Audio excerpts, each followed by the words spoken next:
कौरवों की सभा में दिखा चुके थे। उस विराट में दिन रात का अंतर है।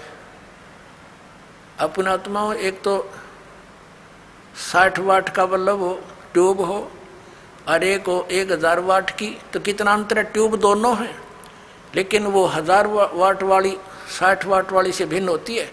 तो इसी प्रकार इन दोनों ने ही विराट रूप दिखाया था, उसमें और उसमें भिन्नता थी।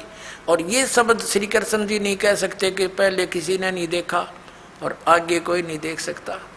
तो इससे सिद्ध है गीता ज्ञानदाता श्री कृष्ण नहीं, उसके अंदर प्रवेश करके काल बोल रहा है। वो 1000 भुजा का भगवान है, 1000 कला का है।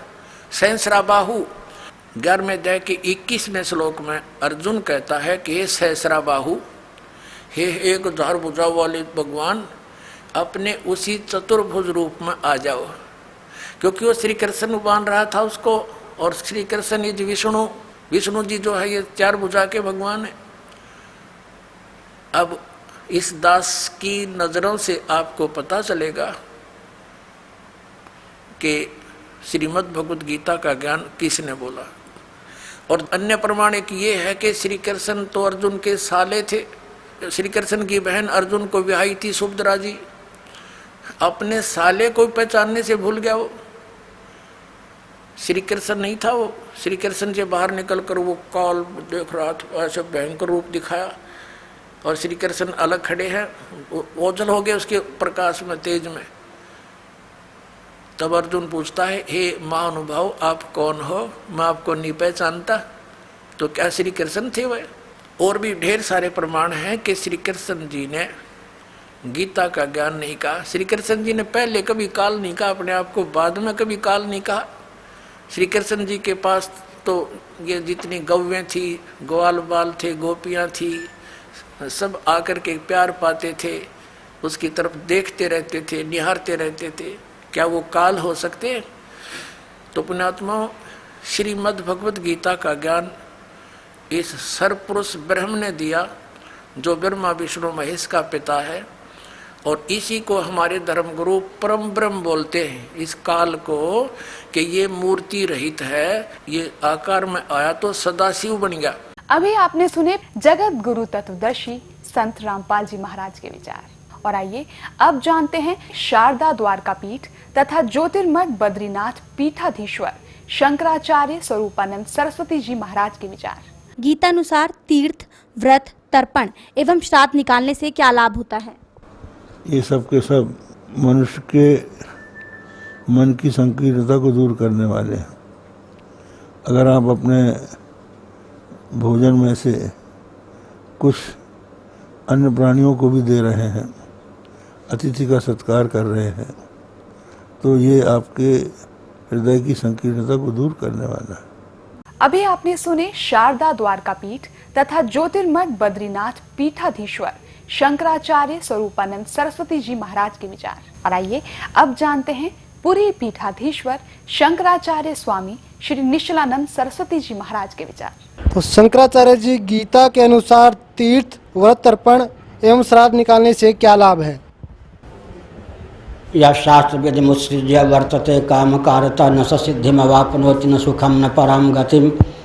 भगवान श्री कृष्णचंद्र का यह वचन है। गीता तो शास्त्र की ओर संकेत करती है। विवाह पद्धति गीता में थोड़े है, यज्ञ पद्धति थोड़े है, श्राद्ध पद्धति थोड़े है। गीता संकेत करती है कि मनवादी स्मृतियों को, वेदादि शास्त्रों को प्रमाण मानकर अपने कर्तव्य का निश्चय करना चाहिए। ठीक है, तो श्राद्ध का समर्थन है, तर्पण का समर्थन है। पहले अध्याय में ही अर्जुन ने चिंता व्यक्त की है कि कहीं पिंडोदक क्रिया लुप्त न हो जाए। और भगवान श्री कृष्ण स्वर्ग का वर्णन किया है। क्षीणे पुण्य मर्त्यलोकम विशंति ऊर्ध्वम गच्छन्ति सत्वस्था। इसलिए गीता को श्राद्ध, तर्पण, जो कुछ शास्त्र सम्मत विधा है सब मान्य है। गीता के नाम पर हम श्राद्ध, तर्पण इत्यादि का निराकरण नहीं कर सकते। अभी आपने सुने आदरणीय पुरी पीठाधीश्वर शंकराचार्य स्वामी श्री निश्चलानंद सरस्वती जी महाराज के विचार। और आइए अब जानते हैं आदरणीय श्री माधवाचार्य महाराज जी के विचार। तीर्थ, व्रत, तर्पण एवं श्राद्ध निकालने से कोई लाभ है या फिर नहीं गीता के अनुसार? बहुत बड़ा लाभ है। तीर्थ करेंगे तो पापों को क्षय होगा। तर्पण श्राद्ध करेंगे तो पितरों का उद्धार होगा, तो उससे लाभ है। अभी आपने सुने आदरणीय श्री माधवाचार्य महाराज के विचार, और आइए अब जानते हैं श्रृंगेरी पीठाधीश्वर श्री भारती तीर्थ जी महाराज के विचार। तीर्थ, व्रत, तर्पण एवं श्राद्ध निकालने से क्या लाभ है? वो तो शास्त्र के कहे गए कर्म हैं, इसलिए शास्त्रोक्त कर्मों का आचरण से मनुष्य को उत्तम गति प्राप्त होती है। अभी आपने सुने पवित्र हिंदू धर्म के आदरणीय सर्वशीर्ष शंकराचार्य के विचार, और आइए अब जानते हैं जगत गुरु तत्वदर्शी संत रामपाल जी महाराज के विचार।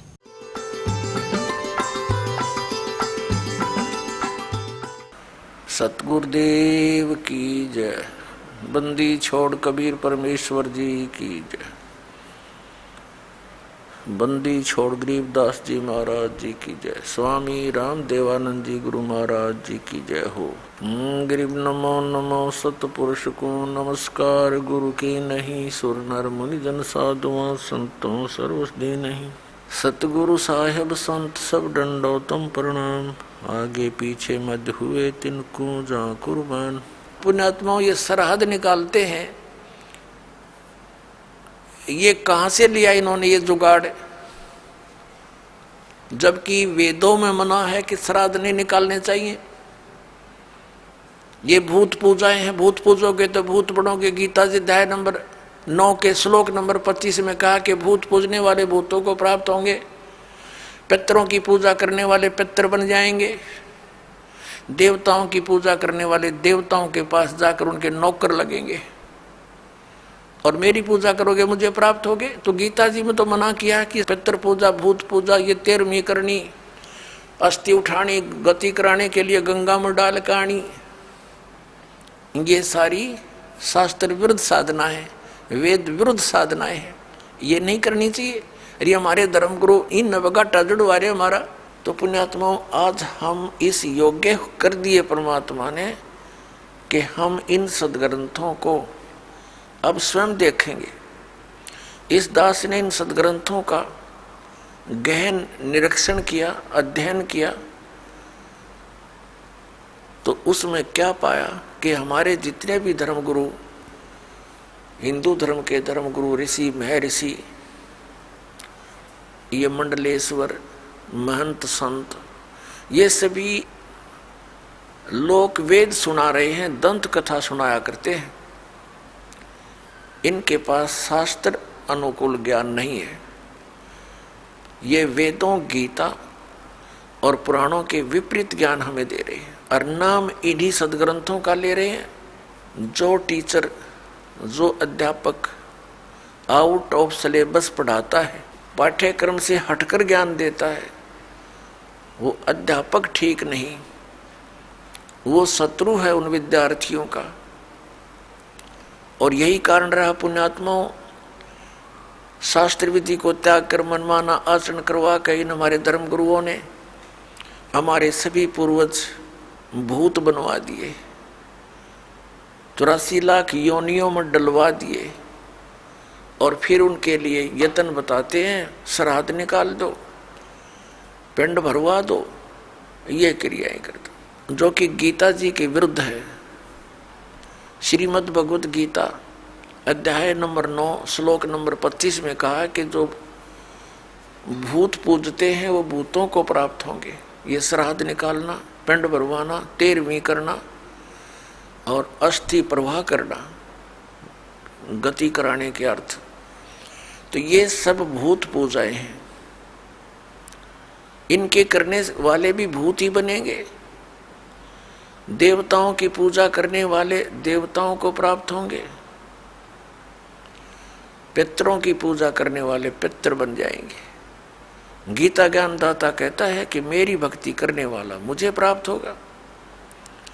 तो हमने भगवान की भक्ति त्याग कर ये भूत पूजा शुरू कर दी, श्राद्ध आदि निकालना, जिस कारण से हम शास्त्रीय विधि त्याग का मनमाना आचरण करते रहे और महान कष्ट को उठाते रहे। अब साधना करते हैं तो गलत करते हैं। क्या बताते हैं परमात्मा? प्रेत शिला पे जा विराजे पितरों पिंड भराई, बोड़ श्राद्ध खान को आए ये काग भये कलमाही। परमात्मा कहते हैं प्रेत शिला पे जा विराजे, भूत बन गए, भूत ये गलत साधना करके, और फिर पितरों पिंड भराई, फिर पिंड भरवाए, और बोर श्राद्ध खान को आए काग भये कलमाई।